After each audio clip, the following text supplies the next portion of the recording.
வரஹ்மத்துல்லாஹி வபரகாத்துஹு. அல்ஹம்துலில்லாஹி ரப்பில் ஆலமீன்.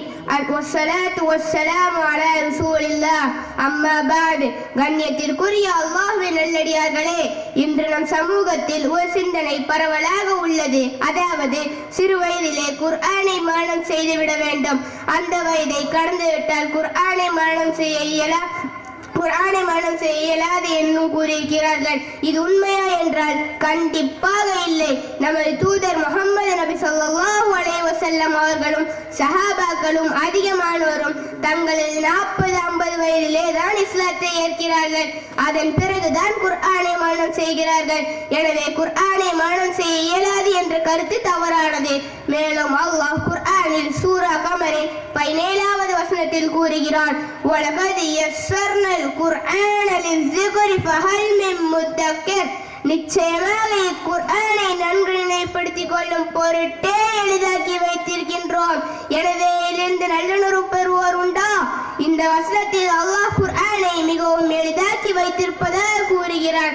கற்பதற்கு எளிதான இக்குர்ஆனை மனனம் செய்ய சிறியவர்கள், பெரியவர்கள், இளைஞர்கள் என அனைவரும் முன்வர வேண்டும்.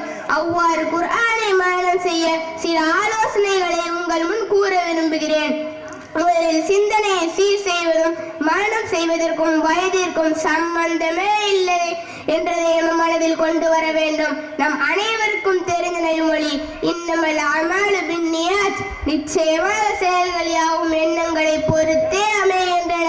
எனவே நம்மால் குர்ஆனை மனனம் செய்ய இயலும் என்று நம்பி அல்லாஹ்விடம் தவக்கல்த்து வைத்து குர்ஆனை மனனம் செய்யலாம். இரண்டாவது, நேரம். எந்த ஒரு காரியமாக இருந்தாலும் அதற்கு நேரம் ஒதுக்காமல் அதை சரிவர செய்வது என்பது சாத்தியமே இல்லாத ஒன்று. எனவே குர்ஆனை மனனம் செய்வதற்கும் நேரம் ஒதுக்கினால் தான் அது கட்டாயமாக உள்ளது. ஆனால் நாம் எதற்கெடுத்தாலும் நேரமில்லை, பிஸியாக இருக்கிறேன் என்று உப்பு சப்பில்லாத காரணங்களை கூறுவோம். உண்மையில் ஒரு மனுஷன் தனக்கு பிடித்த விஷயத்தை செய்ய விரும்பினால் அதற்கு கண்டிப்பாக நேரத்தை ஒதுக்கியே தீருவான். இதுக்கு சிறந்த எடுத்துக்காட்டு, இங்கு எவ்வளவு பரபரப்பாக வேலை செய்தாலும், இங்கு யாருடைய போனை எடுத்து பார்த்தாலும் வாட்ஸ்அப்ல லாஸ்ட் சீன் டுடே என்று தான் இருக்கும். எஸ்டர்டே, லாஸ்ட் வீக் என்று சொல்பவர்கள் எத்தனை பேர்? எனவே குர்ஆனை மனனம் செய்ய சிறந்த நேரங்கள் மக்ரிப் மற்றும் ஃபஜ்ர் பிந்திய நேரங்கள் ஆகும். இந்த நேரங்களில் பரக்கத் பொருந்திய நேரங்கள் என்பதால் விரைவாகவும் எளிதாகவும் குர்ஆனை மனனம் செய்யலாம். மூன்றாவதாக, குர்ஆனை மனனம் செய்வதை ஒரு இலக்காக எடுத்துக்கொள்ளும் காட்டிலும் சிறிய அமலை காட்டிலும் தொடர்ச்சியாக செய்வோம். அதை முக்கியமாக மாற்றுவது முக்கியம். நான் மருத்துவராக வேண்டும் என்பது இலக்கு. நான் இன்னாரை திருமணம் செய்ய வேண்டும் என்பது ஆர்வம், ஆசை. அந்த ஆசைக்காக நாம் எவ்வளவு முயற்சி எடுக்கிறோம் எண்ணி பாருங்கள். அதே ஆர்வமும் ஆசையும் ஒருவருக்கு குர்ஆன் மீது இருக்குமேயானால் அவர் குர்ஆனை மிகவும் விரைவாகவும் எளிதாகவும் மனனம் செய்யலாம். அடுத்ததாக இஸ்திகாமத். ஒரு அமலை தொடர்ச்சியாகவும் நிலையாகவும் செய்வதற்கு இஸ்திகாமத் என்று பெயர். கடினமான ஒரு அமலை விட்டு விட்டு செய்வதும் காட்டிலும் சிறிய அமலை தொடர்ச்சியாக செய்வதுதான் இஸ்திகாமத் என நபி ஸல்லல்லாஹு அலைஹி வஸல்லம் அவர்கள் கூறியிருக்கிறார்கள். மனிதனின் இயல்பு ஒரு விஷயத்தை புதிதாக செய்யும் போது இருக்கும் ஆர்வம் நாட்கள் செல்ல செல்ல அச்செயலின் மீது பற்று இல்லாமல் போய்விடுகிறது.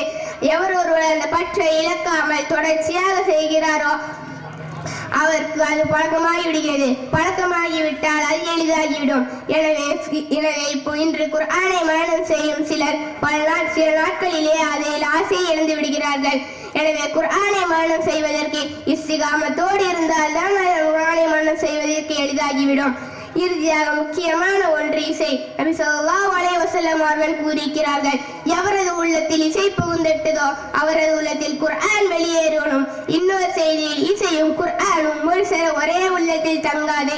இன்று நான் சொன்ன எல்லாவற்றிலும் கடினமான ஒன்று என்றால், ஏனென்றால் இன்று இசை என்பது எல்லாவற்றிலும் ஒன்றோடு ஒன்றாக கலந்துவிட்டது.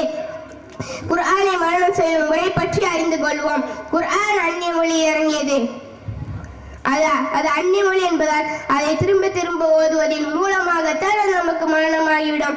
சிலருக்கு 40 முறை, சிலருக்கு 30 முறை, சிலருக்கு 20 முறை என பார்த்து ஓதினால் தான் அது நமக்கு மனனமாகிவிடுகிறது. ஆனால் ஒரு ஆயத்தை புரிந்து கொள்வதற்கு முதலில் ஒருவருக்கு ஒரு ஆயத்து 30 நிமிடங்கள் எடுக்கும். சில நாட்கள் செல்ல செல்ல 20 நிமிடங்கள் குறையும். பிறகு ஒரு ஆயத்து 5 நிமிடங்களில் மனனம் செய்யலாம். குர்ஆனை முடித்த ஹாஃபில்களிடம் கேட்டு பாருங்கள். முதல் மாதத்தில் ஓரிரு பக்கங்கள் மட்டுமே முடித்திருப்பார்கள். மாதங்கள் செல்ல ஒரு மாதத்திற்கு ஒரு ஜுசு கூட முடிக்க எளிதாகிவிடும். ஏனென்றால் நான் சொன்ன இஸ்திகாமத் என்றதை பயன்படுத்தி கொண்டு குர்ஆன் மனசக்தி அதிகரித்துவிடும். இஃப்லி என்பது ஒரு மனித உடல் என்றால் அதற்கு பழைய பாடம் தான் இதயமாகும். பழைய பாடம் இல்லாமல் ஹிஃப்லி என்பதே இல்லை. குர்ஆன் அந்நிய மொழி என்பதால் திரும்ப திரும்ப ஓதுவதின் மூலமாகத்தான் நமக்கு மரணமாகிடும். இது குறித்து நபி ஸல்லல்லாஹு அலைஹி வஸல்லம் அவர்கள் கூறியிருக்கிறார்கள், குர்ஆனை நீங்கள் திரும்ப திரும்ப ஓதி வாருங்கள், ஏனெனில் அது அவிழ்த்து விட்ட ஒட்டகத்தை விட வேகமாக நம் மனதை விட்டு சென்று விடுகிறது. மனிதனின் இயல்பு புதிதாக ஒரு விஷயத்தை செய்ய தொடங்கும் போது இருக்கும் ஆர்வம் அது பழையதாகி விட்டால் இருப்பதில்லை. எனவே குர்ஆனை மனனம் செய்வது பழையதாகிவிட்டால் இருப்பதில்லை என்றால் கண்டிப்பாக இருக்கும். ஏனென்றால் நம் உள்ளத்தை அல்லாஹ் விசாலமாக ஆக்கிடுவதாக நாம் மனனம் செய்ய செய்ய அறிந்து கொள்ளளவு அதிகரித்து கொண்டே இருக்கும். புது பாடத்திற்கு 25% கொடுத்தால் பழைய பாடத்திற்கு 75% கொடுக்க வேண்டும். அப்போதுதான் நம் மனதில் இருக்கும்.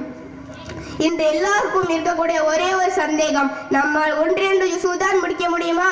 30 ஜுசையும் முடிக்க இயலாதா? இன்ஷா அல்லாஹ் கண்டிப்பாக இயலும். இன்று இருக்கும் எலக்ட்ரானிக் டிவைஸில் ஒரு எல்லை உண்டு. 1 GB மெமரி கார்டு என்றால் அதில் 1 GB கான விஷயங்களை மட்டுமே சேர்க்க முடியும். அதற்கு மேலும் சேர்க்க முடியுமா என்றால் ஏற்கனவே உள்ள விஷயங்களை சிலரை டெலீட் செய்தால் தான் சேர்க்க முடியும். ஆனால் நம் மனது அப்படி அல்ல. நம் மனதை அல்லாஹ் விசாலமாக ஆக்குகிறாக. இது அல்லாஹ்வின் அருட்கொடை. இது முக்கியமான இன்று நான் சொன்ன எல்லாரும் சரியாக பயன்படுத்தினாலும் அல்லாஹ்வின் தௌஃபீக் இல்லாமல் குர்ஆனை மனனம் செய்த ஹாஃபிலாக ஆக முடியாது. எனவே அல்லாஹ்விடம் துஆ கேளுங்கள், குர்ஆனை மனனம் செய்யும் நம் மக்களில் ஒருவராக ஆக்கி வைப்பாயாக. இன்ஷா அல்லாஹ் குர்ஆனை மனனம் செய்யும் பாக்கியத்தை வல்ல நம் அனைவருக்கும் தந்த அருள் புரிவானாக. அஸ்ஸலாமு அலைக்கும் வரஹ்மத்துல்லாஹி வபரகாத்துஹு.